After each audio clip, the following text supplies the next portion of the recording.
নতুন রাজনৈতিক দলকে ঘিরে বিতর্ক বাড়ছেই কেবল নানা ঘটনায়। আরেকটি ঘটনা রাজশাহী বিশ্ববিদ্যালয়ে। সেখানে তথ্য কর্মকর্তা পদে বৈষম্য বিরোধী ছাত্র আন্দোলনের পৃষ্ঠপোষককে নিয়োগ দেওয়া হয়েছে।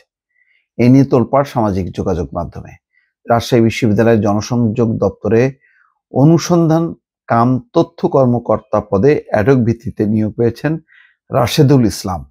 কেন বৈষম্য বিরোধী ছাত্র আন্দোলনের সঙ্গে যুক্ত কাউকে শুধুমাত্র বৈষম্য বিরোধী ছাত্র আন্দোলনের সঙ্গে যুক্ত সেই বিবেচনায় কেন নিয়োগ দেওয়া হবে, এটা হলো প্রশ্ন।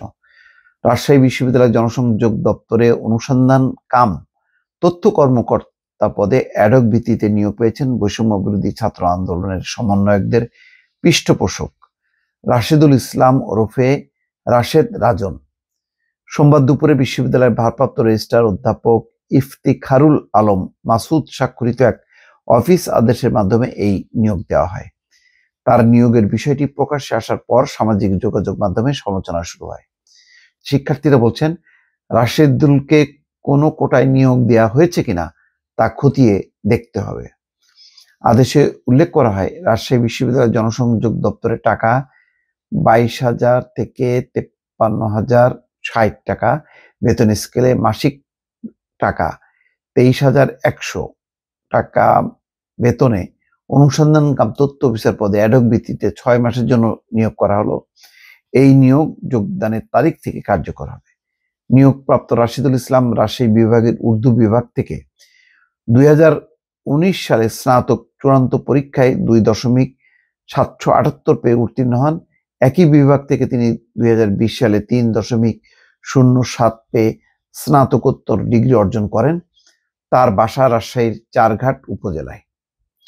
বৈষম্য বিরোধী ছাত্র আন্দোলন চলাকালে গত 29 জুলাই রাজশাহী নগরে কোর্ট স্টেশন এলাকা থেকে আইন শৃঙ্খলা রক্ষাকারী বাহিনী পরিচয়ে সাদা পোশাকধারী কয়েকজন রাশেদুল ইসলামকে তুলে নিয়ে যান। পরে 31 জুলাই তাকে বিস্ফোরক মামলায় গ্রেপ্তার দেখিয়ে আদালতের মাধ্যমে কারাগারে পাঠানো হয়। 5 আগস্টে রাজনৈতিক পট পরিবর্তন হলে তিনি মুক্তি পান। পরবর্তী সময়ে বিভিন্ন সভা সেমিনারে তাকে বৈষম্য বিরোধী ছাত্র আন্দোলনের সমন্বয়কদের পৃষ্ঠপোষক হিসেবে পরিচয় করিয়ে দেওয়া হয়েছে। বিশ্ববিদ্যালয়ের সাবেক কয়েকজন কর্মকর্তার সঙ্গে কথা বলে জানা যায়, কোনো একটি খাতে লোকবল প্রয়োজন হলে সংশ্লিষ্ট সেক্টর উপাচার্যের কাছে লোকবল নিয়োগের জন্য চাহিদাপত্র দেন। নিয়োগ বিজ্ঞপ্তি দিতে বিলম্ব হলে উপাচার্য জরুরি ভিত্তিতে অ্যাডহক দিতে পারেন, তবে অবশ্যই সংশ্লিষ্ট ক্ষেত্রে যোগ্য এবং অভিজ্ঞ কাউকে নিয়োগ দিতে হবে। বিশ্ববিদ্যালয় প্রশাসন আধিপত্য ধরে রাখতে রাশেদুলকে নিয়োগ দিয়েছে বলে মন্তব্য করেছেন বিশ্ববিদ্যালয় ছাত্র ইউনিয়নের সভাপতি রাকিব হোসেন। প্রথম আলোকে বলেন, এটি একটি অগণতান্ত্রিক প্রক্রিয়া। বিশ্ববিদ্যালয় প্রশাসন তাদের আধিপত্য ধরে রাখার জন্য নিয়োগ দিয়েছে।